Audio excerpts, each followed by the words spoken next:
Hey guys, ఎలా ఉన్నారండి? Welcome back to sue family tasty foods. ఈరోజు రెసిపీ వచ్చేసరికి ఒక అదిరిపోయే పచ్చడి అండి. ఇది సీజనల్ పచ్చడి అండి. ఉసిరికాయలు దొరుకుతుంటాయి కదా ఇప్పుడు ఈ సీజన్లో బాగా. దాంతో అదిరిపోయే పాతకాలం పద్ధతిలో అండి అమ్మమ్మలు బాగా చేసేవాళ్ళు ఈ పచ్చడిని. అది వచ్చేసరికి ఉసిరికాయ, పచ్చిమిర్చి, నువ్వుల పచ్చడి అండి. చాలా బాగుంటుంది టేస్ట్. తప్పకుండా అందరూ ట్రై చేయాలండి. మరి కొలతలతో సహా నీట్గా డీటెయిల్గా చూపించేసాము. మరి ప్రాసెస్లోకి వెళ్ళిపోదాం. మరి దానికన్నా ముందు please like and subscribe to my YouTube channel. Okay అండి, ఇక్కడ ఇంగ్రీడియంట్స్ వచ్చేసరికి ఇక్కడ ఒక 1/2 కిలో ఉసిరికాయలు తీసుకున్నానండి. నువ్వులు వచ్చేసరికి ఒక 50 గ్రాములు, పచ్చిమిర్చి వచ్చేసరికి ఒక 1/2 కిలో అండి. ఈ పచ్చిమిర్చి అనేవి అంత స్పైసీ లేవండి, సో అందుకని 1/2 కిలో వరకు తీసుకున్నాము. ముందుగా ఇక్కడ ప్రాసెస్ వచ్చేసరికి బాండి పెట్టుకొని డ్రై రోస్ట్ అండి, డ్రై రోస్ట్ చేసుకోవాలి నువ్వులు వచ్చేసరికి. ఆ నువ్వులు 50 గ్రాములు అని చెప్పాము కదండి, ఆ 50 గ్రాముల నువ్వులు అనేది వేసేసుకొని దూరగా ఫ్రై చేసేసుకోవాలండి. ఇది మా పిన్ని చేసిన రెసిపీ అండి. చాలా బాగుంటుంది పచ్చడి, అందరూ తప్పకుండా ట్రై చేయండి. ఈ వేగుతుండగా దీంట్లోనే ఒక 1 టేబుల్ స్పూన్ వరకు జీలకర్ర ఉంది కదండి, ఆ జీలకర్ర కూడా వేసేసుకుంటున్నాము. చిన్న స్పూన్ ఉంది కానీ అంత స్పూన్ 1 టేబుల్ స్పూన్ సరిపోతుంది జీలకర్ర. అలాగే ధనియాలు కూడా ఒక 1 టేబుల్ స్పూన్ వేసుకున్నామండి. అన్నీ బాగా ఫ్రై చేసుకుందామండి.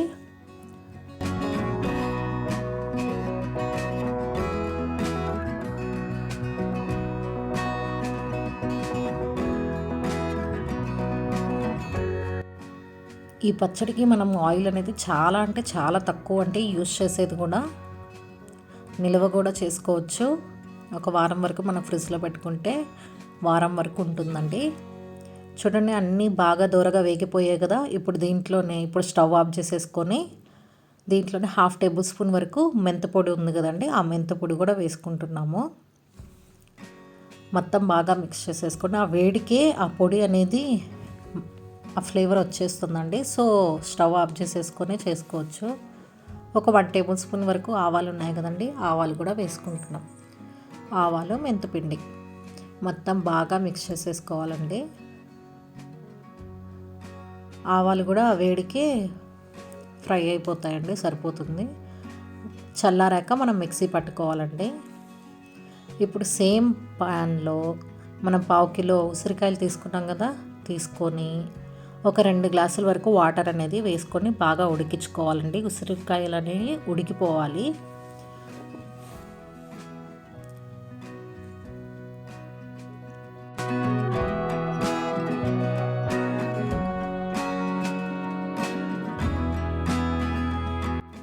ఒక 5 నిమిషాలు మూత పెట్టుకొని మగ్గించుకుందామండి.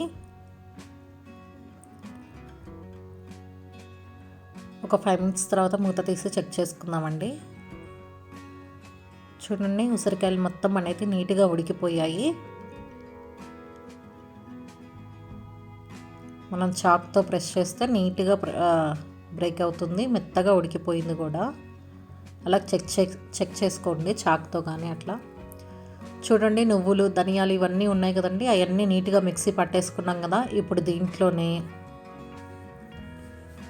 మనము ఉసిరికాయలు ఉన్నాయి కదండి, నీట్గా తీసేసుకొని కొంచెం సేపు చల్లార్చుకోవాలండి.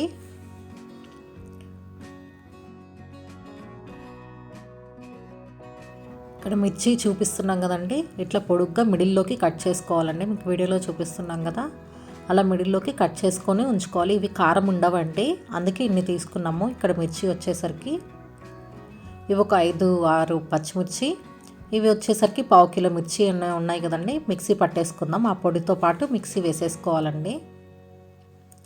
చూడండి, మిర్చి అన్నీ వేసి నీట్గా గ్రైండ్ చేసేసుకున్నాం కదా.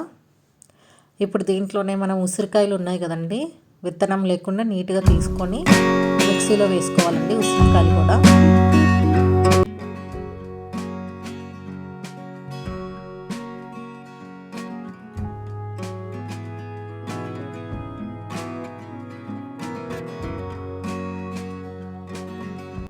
చూడండి, ఉసిరికాయలు నీట్గా విత్తనం తీసి అన్నీ వేసేసుకున్నాం కదా. దీంట్లోనే ఒక 2 టేబుల్ స్పూన్ వరకు సాల్ట్ అనేది యాడ్ చేసుకున్నామండి. సాల్ట్ యాడ్ చేసుకొని ఒకసారి గ్రైండ్ చేసేసుకొని మనం బాయిల్ చేసుకున్న ఉసిరికాయలు వాటర్ ఉన్నాయి కదండి, ఆ వాటర్ కూడా మిక్సీకి వేసేసుకొని నీట్గా పేస్ట్ చేసేసుకుంటున్నామండి. చూడండి మన పచ్చడి అనేది అలా హాఫ్ వరకు రెడీ అయిపోయిందండి. నెక్స్ట్ ప్రాసెస్ మెయిన్ అండి. ఇలా చేసుకోవడం వల్ల మనం తింటుంటే కారంగా పుల్లగా చాలా బాగుంటుందండి. దానికోసం బాండి పెట్టుకొని ఒక 2 టేబుల్ స్పూన్ వరకు ఆయిల్ వేసేసుకున్నాము. ఎండుమిరపకాయలు ఉన్నాయి కదండి, ఆ ఎండుమిరపకాయలు కూడా వేసేసుకున్నాం. ఒక 3 ఎండుమిరపకాయలు తుంచుకొని వేసేసుకున్నామండి. దీంట్లోనే ఆవాలు, కొంచెం జీలకర్ర ఉంది కదండి, ఆ జీలకర్ర కూడా వేసేసుకున్నాము.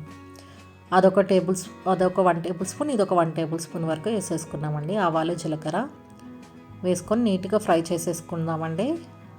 ఇప్పుడు దీంట్లోనే మనం కచ్చాబచ్చగా దంచుకున్న వెల్లుల్లి ఉన్నాయి కదండి, ఆ వెల్లుల్లి ఒక 4-5 తీసుకున్నామండి. అవి కూడా వేసేసుకున్నాము.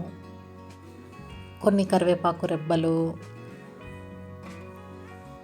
ఇలా కరివేపాకు కొంచెం ఎక్కువ వేసుకోవడం వల్ల ఆ ఫ్లేవర్ వచ్చి చాలా బాగుంటుందండి పచ్చడికి. తప్పకుండా ట్రై చేయండి. కరివేపాకు ఆకులు ఇలా తాలింపు ఇట్లా చేసుకొని ఉంచుకోవడం వల్ల పచ్చడికి ఇంకా ఎక్కువ టేస్ట్ వస్తుంది.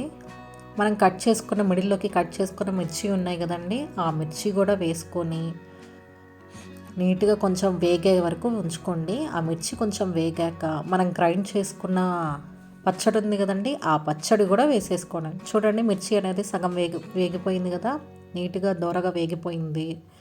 ఇప్పుడు మనం గ్రైండ్ చేసుకున్న పచ్చడి ఉంది కదండి, ఆ పచ్చడి కూడా దీంట్లో వేసుకొని ఒక 3 to 5 మినిట్స్ వరకు నీట్గా సిమ్లో మగ్గించుకోండి. చాలా బాగుంటుందండి. ఆ మిర్చి కూడా ఊరి ఆ పులుపు కూడా ఆ మిర్చికి తగిలి చాలా టేస్ట్ వస్తుందండి ఆ మిర్చి కూడా తింటుంటే. అందుకే అలా మనం కట్ చేసుకొని అలా మిర్చి అనేది యాడ్ చేసుకున్నాము. ఈ ఉసిరికాయలు నువ్వులు మన హెల్త్కి చాలా ఉపయోగాలు ఉన్నాయండి. ఉసిరికాయ వల్ల మన హెయిర్ గ్రోత్ అనేది బాగుంటుంది. నువ్వులు హెల్త్కి చాలా మంచిదండి. ఈ రెండు కాంబినేషన్లో ఇలా పచ్చడి చేసుకోవడం వల్ల హెల్త్కి ఉపయోగం ఉంటుంది, టేస్ట్ ఇంకా బాగుంటుందండి. కమ్మగా వేడిగా అన్నంలో వేసుకొని తింటే చాలా బాగుంటుందండి. చల్లారిన అన్నంలో అయినా చాలా బాగుంటుంది. అందరూ తప్పకుండా ట్రై చేయండి. ఓకే అండి, మరిన్ని రెసిపీస్ కోసం నా యూట్యూబ్ ఛానల్ని లైక్ చేయండి, సబ్స్క్రైబ్ చేయండి. ఇలాగే రోటి పచ్చడిని నా యూట్యూబ్ ఛానల్లో ప్లేలిస్ట్లో మీకు విడిగా అప్లోడ్ చేశానండి, చూడని వాళ్ళు చూసేయచ్చు. ఓకే అండి, థ్యాంక్ యూ సో మచ్. తప్పకుండా ట్రై చేయండి, మిస్ అవ్వకండి. ఉసిరికాయ నువ్వుల పచ్చడి చాలా బాగుంటుంది. ఇది అమ్మమ్మల కాలం రెసిపీ అండి. ఓకేనా? Thank you.